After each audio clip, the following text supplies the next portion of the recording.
শনিবার সকালে নাস্তা করতে বের হয়ে হুট করে ট্রেনে উঠে যাওয়ার ব্যাপারটা বেশ মজার।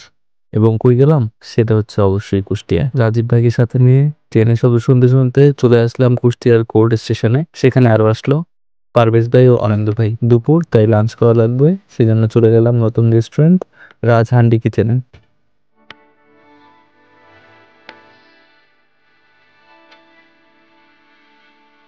খাবার খাওয়ার পর আমরা কি হাজির হলাম কুষ্টিয়ার পৌরসভায়।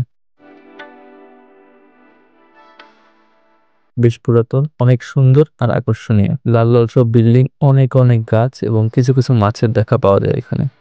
একদিকে হচ্ছে পারভেজ ভাই ড্রোন নিয়ে ভিডিও শট নিচ্ছে, অন্যদিকে হচ্ছে অনিন্দ্য রাজীব ভাই হাঁটাহাঁটি করছে। চারপাশটা বেশ চুপচাপ এবং নিরিবিলি ও পরিষ্কার। এরপর সিএনজি করে টুই টুই করে চলে গেলাম পাবনা জেলার ঈশ্বরদী উপজেলার রূপপুরে। ডান দিকে নতুন বড় বড় পারমাণবিক চুল্লি, যা ভবিষ্যতের প্রতীক, আর বামে রয়েছে পুরাতন সেই পাকশি হার্ডিঞ্জ ব্রিজ, ইতিহাসের সাক্ষী।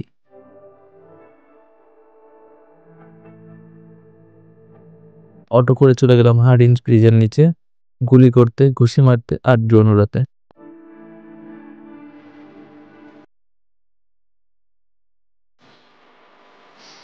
ক্লান্ত হয়ে উঠে গেলাম উপরে, অনেক উপরে, ব্রিজের পাশ ধরে পাকশি স্টেশনে।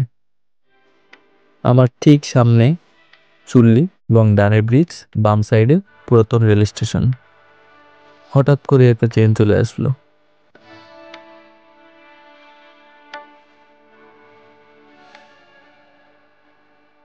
চলে গেল নিজের মতো।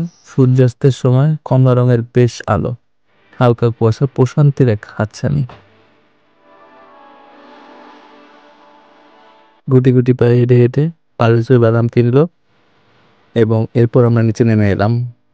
নিচে এসে আমরা অটোতে করে চলে গেলাম গ্রিন সিটির দিকে, যেখানে আছে রাশিয়ানরা। ওরা নাকি ওখানে বাজার করে, এদিক ওদিক হাঁটে আর মানুষ ওদেরকে দেখে। এরপর সন্ধ্যা হয়ে রাত।